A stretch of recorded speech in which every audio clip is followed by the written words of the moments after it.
Assalamualaikum. Selamat pagi. Kami daripada kumpulan 6 subjek komunikasi teori. So pada pagi ini kami kumpulan kami bersama salah seorang pensyarah di Universiti Utara Malaysia. Assalamualaikum Doktor. Selamat pagi, apa khabar? Selamat pagi. Apa khabar kamu semua?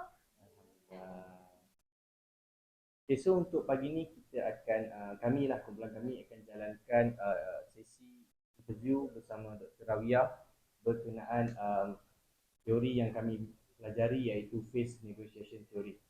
Okay, baik Doktor, boleh kita mulakan? Okay, so soalan pertama lah Doktor, orang kata tak kenal maka tak cinta. So mungkin Doktor boleh ceritakan sedikit tentang diri Doktor dan juga background dan apa tugas Doktor di UUM. Kita mula satu-satu lah kot lah. Pertama nak tahu tentang background saya. Terima kasih jemput saya dan pilih untuk interview lah untuk memenuhi subjek apa tadi? Communication theory.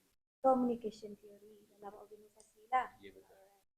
So kalau dari situ saya adalah program di School of Business Management bagi program BBA. Bagi saya di program BBA ni dia perlulah seorang pengisi program untuk menjaga dan mengendalikan dari aspek akademik dan juga dengan rakan-rakan pensyarah di bawah program BBA. Okay, so background saya memang saya telah menjadi pengisi program ni dan lebih kurang 3 tahun lebih lah. Itulah kata lain jadinya kalau dari aspek saya dengan rakan-rakan dan juga pelajar termasuk di seluruh SDM memang dan berkomunikasi lah. Dan juga baguslah you all memilih untuk interview berkaitan dengan negotiation. Memang terkait sebagai seorang penjawat di universiti juga. Memang kami perlu ada negotiation, berunding bersama rakan-rakan pensyarah dan juga dengan pelajar. Baik, Dr. Rawiyah. Memandangkan Dr. Rawiyah yang seperti yang Dr. maksudkan tadi, akan pengurusi program untuk program BBA Ya, di School betul. of Business Management. Betul.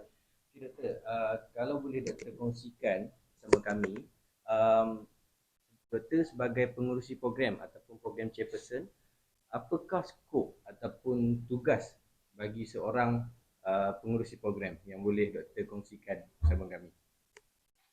Ini besar ni kena kalau skop tu memang agak luas. Cuma kita ambil dari aspek kita bagi kepada dua lah. Fungsi program dari aspek akademik pun ada, dari aspek pentadbiran pun ada. Dari guna pakai dari aspek akademik di mana kami pun fungsi program perlu mengajar, itu skop kami hakiki, dan juga kami juga perlu mentadbir ataupun penjawat di sekolah. Itu jadi kami terlibat dengan dua skop akademik dan juga pentadbiran. Kita akan memantau juga rakan-rakan untuk mencapai KPI universiti. Di mana setiap tahun kita panggil advisor ataupun performance pensyarah. Kita akan memberi latihan dan juga kita akan memberi juga dengan kata lain supervision atau penyediaan. Kita juga akan memantau rakan-rakan pensyarah dari aspek pengajaran dan pembelajaran, terutama melihat juga slot-slot pengajaran mereka. Kita juga memastikan kualiti pengajaran dan pembelajaran.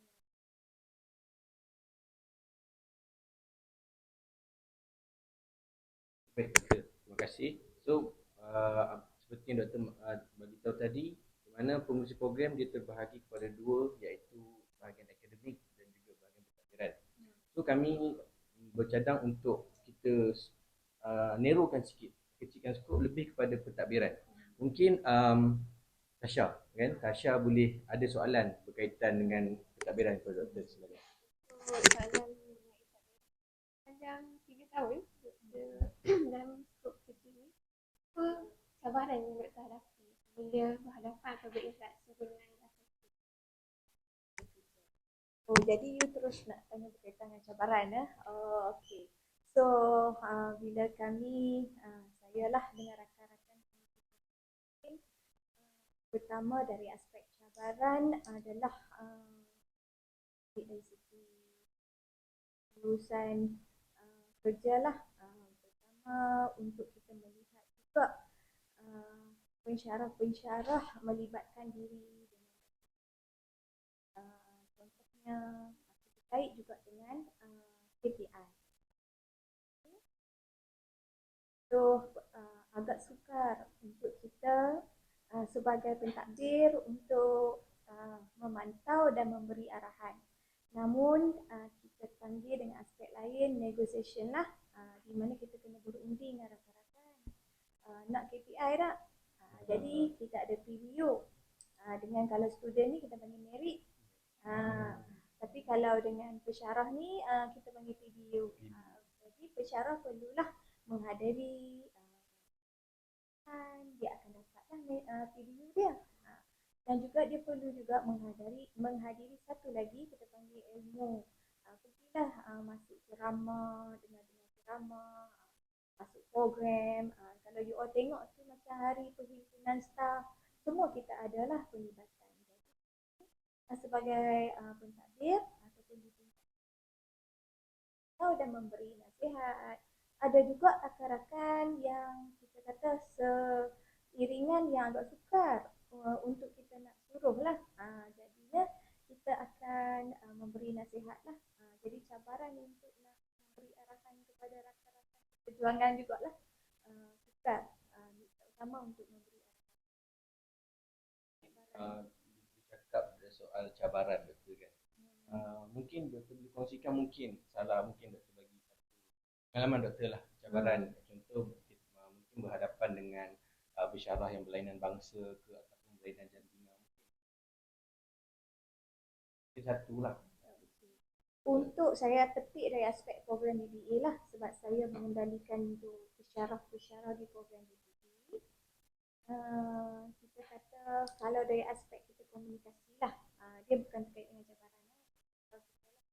Pertama, kalau untuk visiting lecturer kita panggil ataupun syarah pelawat, mereka ni kita kena pandai jugalah faham budaya mereka.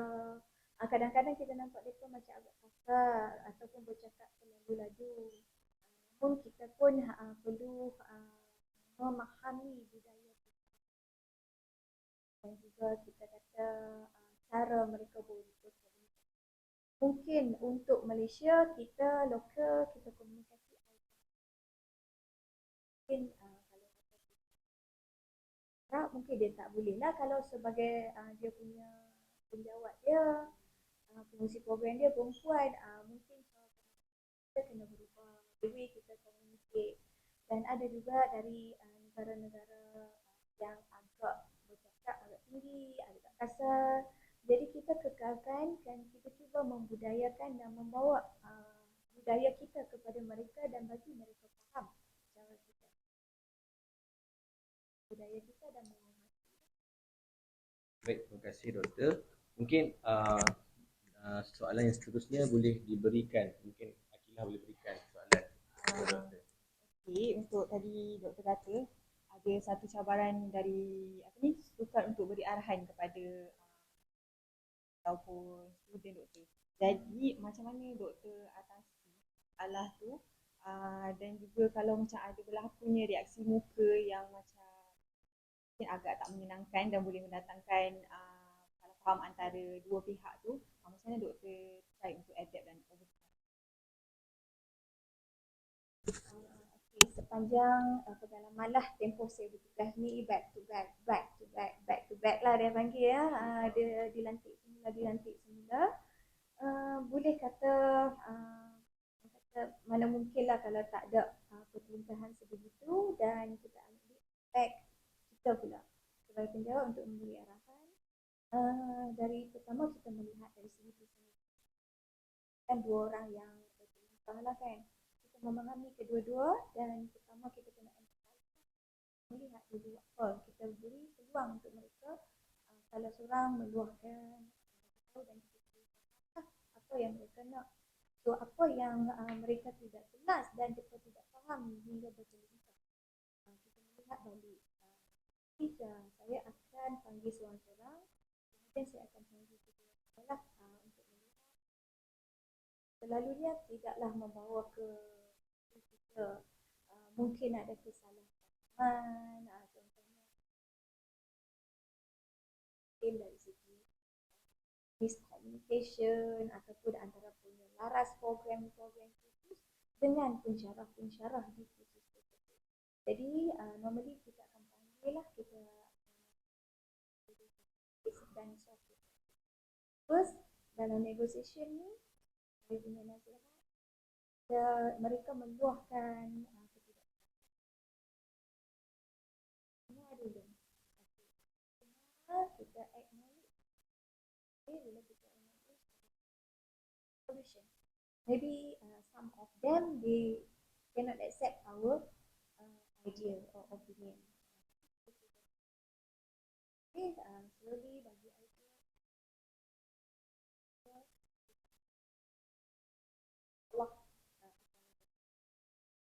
Macam Dr. cakap tadi, finish dan juga find solution untuk atasi masalah. Okay, mungkin soalan kita soalan terakhir kami boleh saudari Husna. Mungkin Husna boleh berikan soalan. Okay, soalan yang terakhir. Okay, untuk pada pendapat doktor lah. Tadi doktor sebut apa tadi, ada pensyarah pelawat datang untuk visi. Jadi mungkin akan visiting. Visiting pensyarah pelawat. Pensyarah pelawat. Okay. Boleh nak tahu apa macam kunci utama ataupun poin bila berinteraksi dengan pensyarah pelawat? Terima kasih, soalan yang bagus. Okay. Dengan kata lain, di program BBA adalah program yang paling ramai pelajar dan juga ramai pensyarah, dan juga ramai juga pensyarah.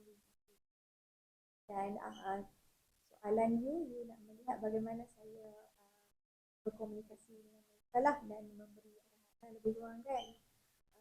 Pertama, masa mereka daftar diri, kalau mulalah saya sebagai penguji program, saya akan kenalan dan bagi mereka faham.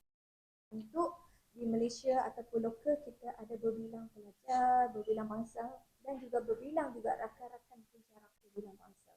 Jadi kita perlukan pensyarah visiting ini atau pensyarah pelawat ini memahami dahulu, dan dia perlu faham dan kita minta dan kita dia bersama-sama memahami antara satu. Kebanyakan rata-rata pensyarah pelawat ataupun visiting mereka telah faham. Semasa kita interview pun memang kita bertanya. Bagi saya tiada masalah, mereka boleh mengadap dengan kita punya budaya dan corak apa ni yang panggil dari di sini lifestyle kita, di sini lifestyle dan bagi saya pensyarah bahasa pun mudah dipahami untuk mereka berurusan dengan pelajar dan juga bila dia berkomunikasi dengan kami iaitu pensyarah pun mereka boleh lifestyle kita, pemakanan pun mereka boleh adapt. So mungkin saya boleh tambah sedikit. Mungkin daripada point of view sebagai seorang pentadbir yang mana dah mengurusi program, apa yang terasakan penting dalam satu-satu komunikasi?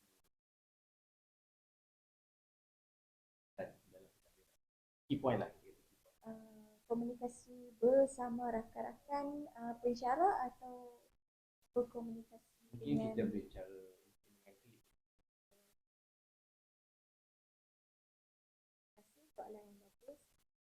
Untuk kunci berkomunikasi yang baik, pertama sekali mereka datang and then eye contact. Bila dia cakap kita fokus, macam saya tengok Eka tadi, Arif, kita tengok meaning bila kita komunikasi itu adalah satu. Kita tahu kita memang betul-betul fokus dengan apa yang dia dan dalam masa yang sama they will think that whatever they respond to us, whatever we communicate to them, they feel like very useful. Dia rasa kita sangat dihargai dan dia rasa dia pun dihargai. Bukan sahaja komunikasi hanya verbal, namun body language, eye contact, always smile, actively smile. Dengan menggunakan yang ahli, semestinya bila verbal menggunakan yang jelas, tidak terlalu laju, tidak menggunakan bahasa-bahasa yang kabur ataupun bahasa yang sensitif, tidak menimbulkan isu-isu yang ke arah politik, yang itulah menggunakan lebih kepada isu-isu yang sangat profesional. Dengan memandangkan kita duduk dekat gedung Elvina kan, baik bersama rakan-rakan sekalian.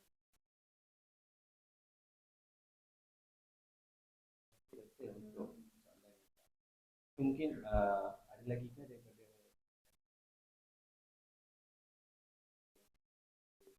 buku